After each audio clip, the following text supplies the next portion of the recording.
Yeah, while we were filming Thursday's show, this showed up. So this is a 3D printer I was wanting to get in because we really need sort of a backup, I guess you could say, plan or something going on here. And I didn't want to buy another big machine like I did. I bought the Kobra 2 Max as a repair unit. It was kind of like a as is, your problem, you know. This is sort of like the next stage up, but also a smaller printer, even though the box looks about the same size. It's big. But it's the build plate on this one is 320 by 320 by 400. So it is a big printer. It's just not huge like that other thing. So this is the Anycubic. This is the Kobra 2 Plus, I think they call it. Yeah, and it's a refurbished. It's a refurbished from Anycubic. So being refurbished, it still comes with like a 1-year warranty and whatever. And it was like $189. Fantastic price for a big, fast printer. It only has that one little thing. Like I said, I've always disliked this. I don't like bed slingers anymore. I've just kind of gone off of this. Ever since I started getting all these Core XY machines in, it was like bed slinger, whatever. But they do a great. These Anycubics seem to do a great job. So it's like, well, you know what? We'll swallow and grab the bed slinger. So we got it in. I've opened the box and started looking over everything. And it looks like it's almost like in brand new condition. Now, you got to remember, this was theoretically sold to somebody for whatever their reason was. They returned it. And so it came back to Anycubic. They went through it. Also updated, I think the firmware or something got updated on it because it has their newest firmware for auto bed leveling, that sort of thing, which is cool. You know, it's like, great, you know. One less thing to do. Plus, they always give you this cool little bag of parts with the tools and everything in it. And this is kind of like, in itself, it's almost like everything you're going to need if you were going to refurbish it anyways, depending on, you know, how bad it was, I guess. The plate looks great. There isn't even a mark on the plate. It was almost like it was a buyer remorse thing or something, because it doesn't look like it was ever actually out of the box. I think Anycubic probably pulled it out of the box, checked it over, says, yeah, everything's great, you know, stuck it back in maybe or something. I don't know what the history was, but everything looks like it has never been used at all. So that is freaking awesome. Yeah, it's like even the get the extruder right here. That's one of the first things you want to look at is this right here, the nozzle. Just see, and the nozzle is absolutely dead clean. Everything on here is absolutely clean. It doesn't look like this thing is. I tell you the truth, it almost looks like it was never even out of the box. But we have a nice, easy assembly to work with to put this together. And I'm hoping that this will fit in where the other machine was. We'll pull the other machine out of the way and probably set this one up. I had a couple places that were kind of like, maybe here, maybe there. So I'm really not quite sure where we're going to end up. Once we get it assembled, I'll take the tape measure and walk around a little bit, I guess, and figure this out, because we are starting to get sort of filled in with 3D printers. And like I said, this one here, at this point, it's not a production machine theoretically. It's a backup machine in case the production machine goes down. One of the reasons for that is that I've had machines go down on me in the middle of orders to fill, and it's like you can't imagine the stress you're under suddenly when you realize the machine's broke, something's wrong with it. You have to troubleshoot and repair, and you know, customers at the other end, clients in this case, are waiting, you know, to get a confirmation that you're shipping your order, and it's like, I can't even make the order because the machine's buggered, you know, messed up, whatever. So anyways, this way we could jump on another machine, get the order filled while we troubleshoot and figure out, okay, what went wrong, you know. So I'll put it together and then we'll take a look at it, I guess. Okay, before we get too far down the road here, we want to talk, we're going to look at, you know, why would you buy this machine? What's the negatives here? Because it's a great price, great size, seems like it has good speed, you know, everything looks good, right? There are some issues. Now, the very first thing I'm going to point out is not right here in our face, but it's going to be the software. Anycubic supplies their own slicer software for preparing the models, and their slicer software is kind of a weird flavor of Orca Slicer, but it's their own little kind of, you know, thing. And their slicer has issues, and it has bugs. It's buggy, and it has problems. So it's like, if you're going to put software with something like this, you know, and you have to have good firmware in there, obviously, to run the machine, I fail, and the industry does it to almost all the industry is guilty one way or another of, you know, they just don't get the software part of it together really well, or they don't build a good package. And Anycubic is guilty. Yeah, their software is getting better, they're doing improvements, they're getting rid of the bugs, but it was like, I'll just go use Slicer and I won't have to deal with, you know, your bugs. So that's number one, and the whole industry, I keep seeing this with the software problems. Okay, number two, this right here, the extruder. It works great, it seems to be really good, but there was a spare nylon tube in there for the extruder. This is not an all-metal extruder, and that's really a big shame, because if it was an all-metal extruder, I would have that much more confidence in buying the machine for using it like in a 3D printer type fashion. For a 3D printer farm, this is probably not a good idea because of that nylon tube in there. Eventually you're going to have problems, and with a printer farm, you're going to find out the problem is there a lot sooner than some guy that's just doing some hobby work and, you know, print something every once in a while. You're going to run head on into it. So that is a bit of a problem. Now they do give you a spare tube in the bag, so you can change it or something down the road if you have trouble.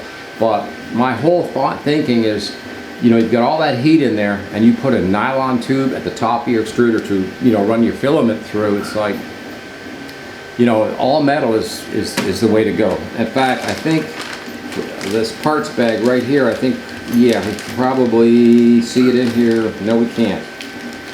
So, yeah, there it is. Oh boy, I can't even show it to you.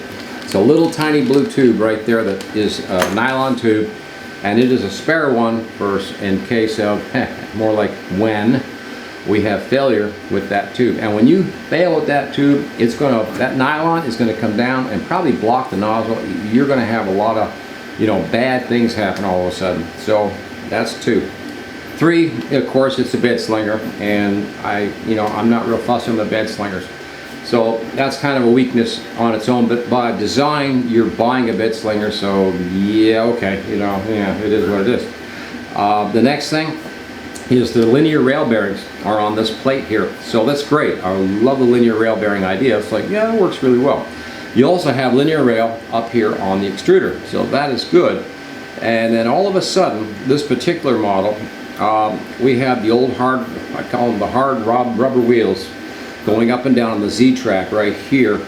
I am really sort of shocked that they didn't go full-blown linear rails, even including the Z. And these will probably last longer than normal for most applications, but at the same time, it's kind of going a little bit back away from linear rail bearings when you get into these rubber wheels. And it's like, why did you do that? You know, so the good and the bad, you know, so there was some problems.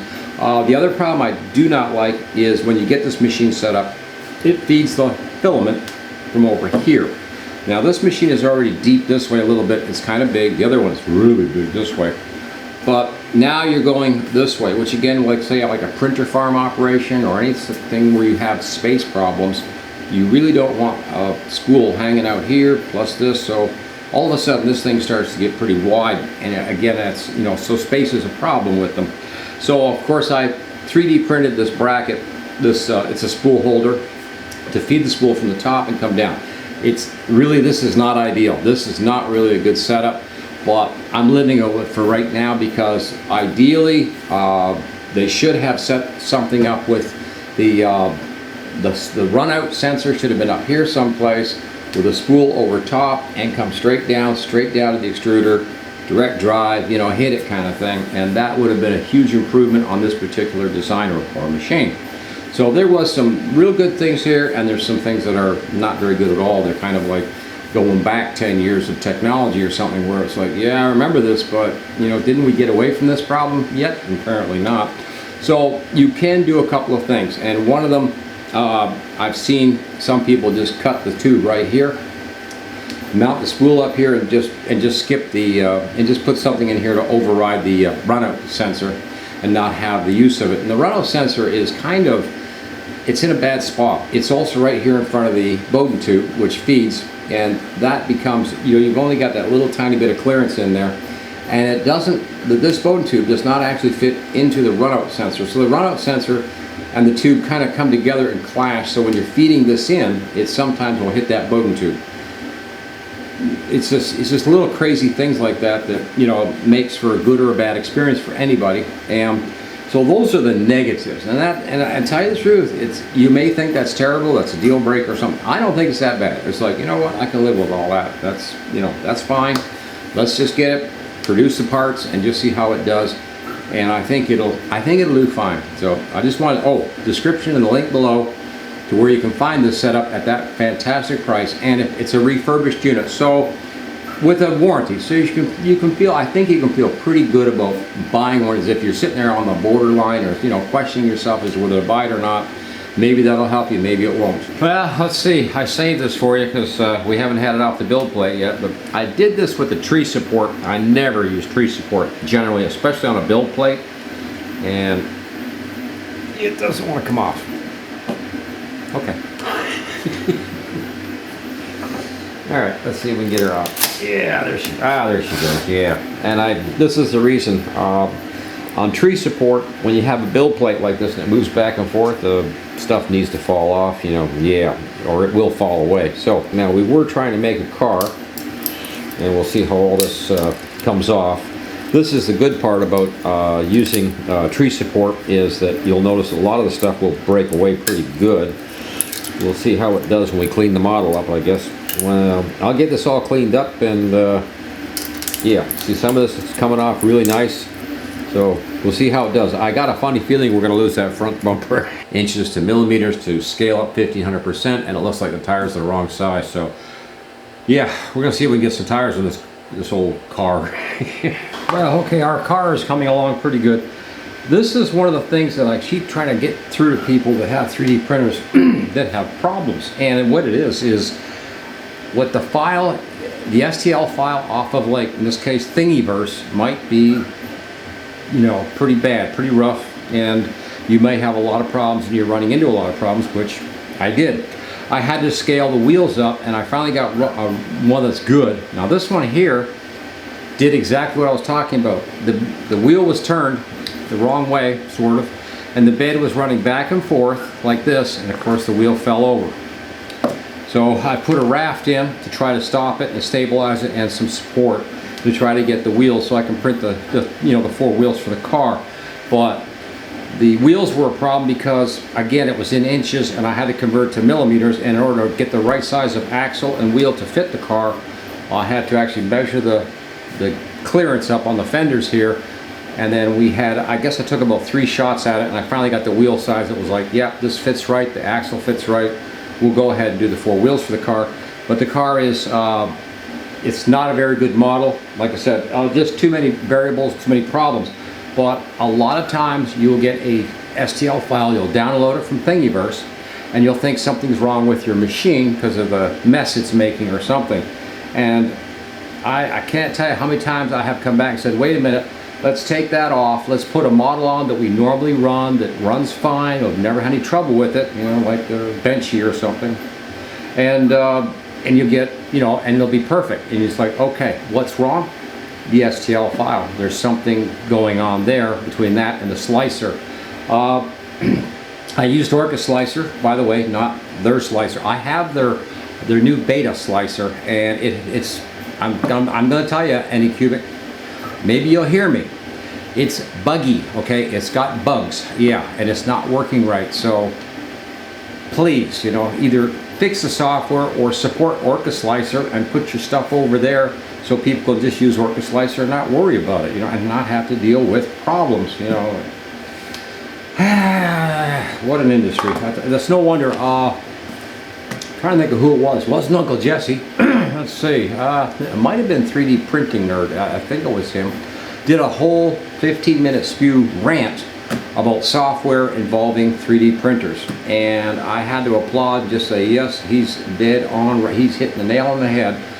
Software is the weakness. That's the problem, you know. It's not the machines, it's the software, you know. While we're waiting for the other printer to finish making another wheel, I thought I'd just show you this. I made a little dinosaur on this, and it's exactly what it's supposed to do. Well, kind of like that dragon thing, you know. It's all connected, and people have a lot of trouble with the concept of the idea that it's 3D printed and you don't snap it together or something. No, this is the way it comes off the printer. And it's a little dinosaur. I also printed the Benchy. Also, due to a buyout and takeover of the Benchy, I'm not sure where we stand anymore on that, so we're not showing the Benchy. There was one made, yes. And it does it pretty quick. Can't remember the time. I think it was 17 minutes, something like that, for a fast Benchy. That was great, you know. Like I said, they are high-speed machines, so they will give you some pretty good performance numbers. I think we're gonna have to call it, hey, thanks for watching Copying Tools. Please like, share, subscribe, and ring the notice bell. Okay, we'll be back with more this week. Okay, over and out.